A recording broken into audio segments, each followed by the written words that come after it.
are here today to announce that criminal charges have been filed by our office against 22 people for engaging in widespread distribution of prescription narcotics, specifically oxycodone, worth millions of dollars.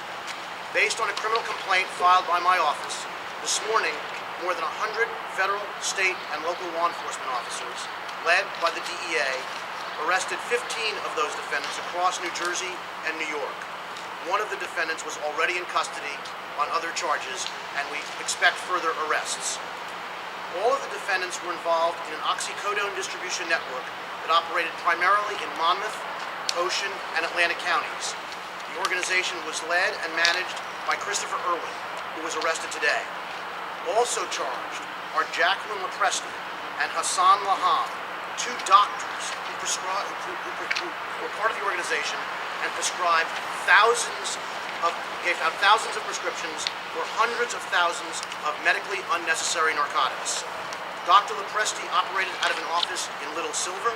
Some of the transactions took place at her home, and at least one, as charged with the complaint, took place at a rest stop on the Garden State Parkway.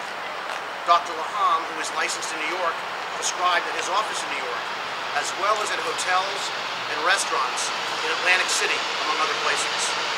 As alleged in the complaint, the Irwin organization included customers who posed as patients, those who recruited and transported other customers, the doctors who provided medically unnecessary prescriptions to these patients in exchange for cash.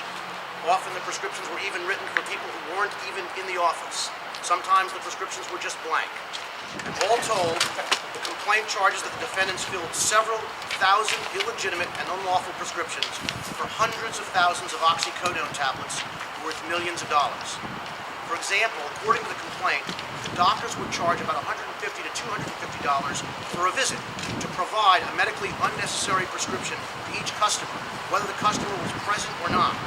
The prescriptions were generally for 120 oxycodone pills of 30 milligrams each. In essence, members paid the doctors approximately $1 or $2 for each tablet. 20 of the tablets would often be retained by the customer as a payment for acting as a patient. The remaining 100 would then be distributed by the organization for prices ranging from $12 to $25 a pill. As the complaint charges Irwin as the head of the organization, encouraged the members to recruit more and more customers and demanded tribute from them for every customer that they brought to the doctors. Additionally, Irwin required that the tablets be passed to him or through people to whom he was close so that he could control their ultimate disposition. During the course of the investigation, federal agents and other law enforcement officers used cooperating witnesses as well as an undercover federal agent to purchase and obtain medically unnecessary prescriptions for narcotics from the doctors. They also purchased narcotics from other members of the Irwin organization. Many of those transactions, as you will see in the complaint, were recorded on video or audio or both. Some of the meetings are described quite specifically in the complaint. Sadly, this is not an isolated case. Just this week, Dr. Manuel Nigalan was sentenced down in Camden to 3 years in prison for illegally writing oxycodone prescriptions in exchange for money. And just last month, our office in Newark charged a Dr. Durante from Nutley with participating in a similar organization. These cases illustrate the commitment of my office, the DEA, and the other law enforcement agencies with whom we work to focus on this epidemic, which is destroying the lives of so many people.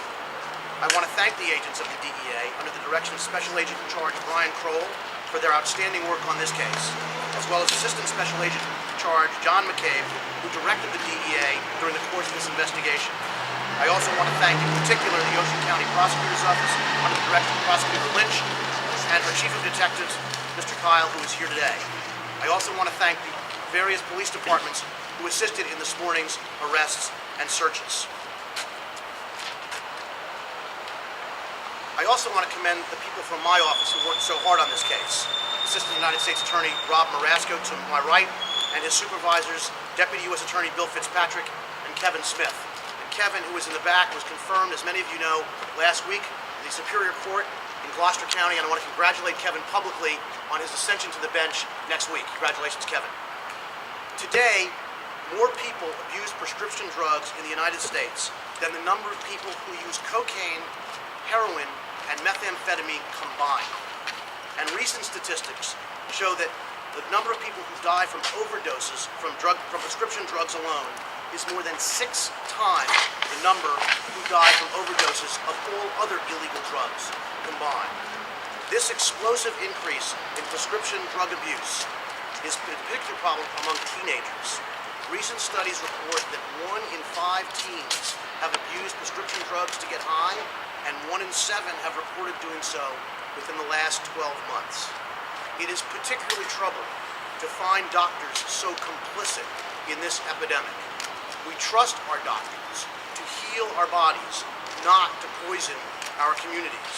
We can't and we shouldn't put up with those we count on for our well-being to make a fast buck peddling pills. New Jersey residents should not have to live in fear that their children will have easy access to highly addictive prescription drugs. Today we say, stop.